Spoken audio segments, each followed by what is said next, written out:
Hi! This book is called A Pocket for Corduroy by Don Freeman. The story and the pictures are by Don Freeman, so that means he wrote the words and drew the pictures. Late one summer afternoon, Lisa and her mother took their laundry to the laundromat. As always on such trips, Lisa carried along her toy bear, Corduroy. The laundromat was a very busy place at this hour.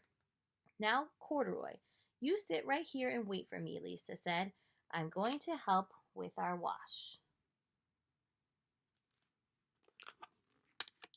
Corduroy waited patiently. Then he suddenly perked up his ears. Lisa's mother was saying, "Be sure to take everything out of your pockets, Lisa dear. You don't want your precious things to get all wet and soapy." "Pockets?" said Corduroy to himself. "I don't have a pocket." He slid off the chair. "I must go find something to make a pocket out of," he said, and he began to look around. First, he came to a pile of fancy towels and washcloths, but nothing was the right size or color. Then he saw a huge sack of colorful clothes in a laundry bag. "There ought to be something in there to make a pocket out of," he said. Without hesitating, he climbed inside the bag, which was filled with pieces of wet laundry. The dampness didn't bother Corduroy in the least. "This must be a cave," he said, sighing happily. "I've always wanted to live in a dark, cool cave." When the time came for Lisa to fetch her bear, he was gone.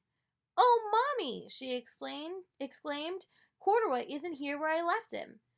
"I'm sorry, honey," said her mother, "but the laundromat will be closing soon, and we must be getting home." Uh-oh. I wonder what will happen to Corduroy. Lisa was reluctant to leave without Corduroy, but her mother insisted. "You can come back tomorrow," she said. "I'm sure he will still be here." As they left, a young man wearing an artist's beret was taking his wet laundry out of a bag. The very bag Corduroy had discovered. Before he knew it, Corduroy was being tossed, together with all of the sheets, shirts, shorts, and slacks, into the dryer. But just as the artist was shutting the glass door, Corduroy tumbled out onto the floor. "How in thunder did that bear ever get mixed up with all of my things?" the artist wondered. Poor Corduroy was damp all over. "The least I can do for him is give his overalls a good drying," said the man thoughtfully.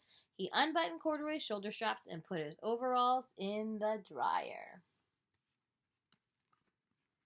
Corduroy grew dizzy as he watched the clothes spinning around, but the artist became inspired. "This would make a wonderful painting," he said as he took a sketch pad out of his pocket and began drawing the swirling colors.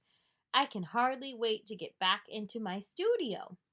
Finally, the dryer stopped whirling and the man gathered up the clothes. Then he helped Corduroy put on his warm, dry overalls. All at once, the manager of the laundromat called, "Closing time! Everybody out!" Corduroy was gently placed on top of a washing machine. "I wonder who this bear belongs to," said the artist as he was leaving.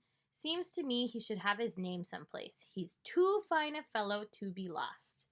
As soon as the lights were turned off, Corduroy began his search again. He was surprised to see something white glowing in the dark. "Maybe it's snow," he said excitedly. "I've always wanted to play in the snow." He accidentally tipped over the open-lidded box, and suddenly he was covered with soft, slippery soap flakes. Gradually, Corduroy began to slip and slide. "Oh, what fun," he said with a smile. "I've always wanted to ski down a steep mountain slide."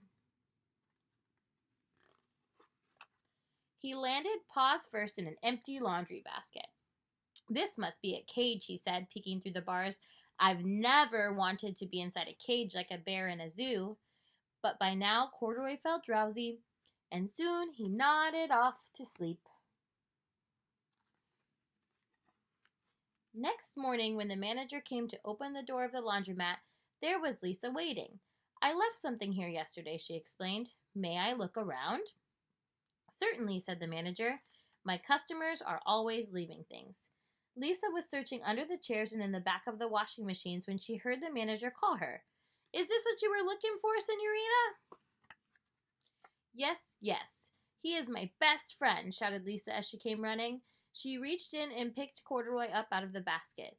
"So this is where you've been, you little rascal," she said. "It's time I took you home." Lisa thanked the manager and ran out the door and down the street, holding Corduroy tightly in her arms. "I thought I told you to wait for me," she said. "Why did you wander away?" "I went looking for a pocket," Corduroy said. "Oh, Corduroy, why didn't you tell me you wanted a pocket?" asked Lisa, giving him an affectionate squeeze. That very morning, Lisa sewed a pocket on Corduroy's overalls. "And here's a card I've made with your name on it for you to keep tucked inside," she said. "I've always wanted a purple pocket with my name tucked inside," said Corduroy, as he and Lisa nuzzled noses. The end.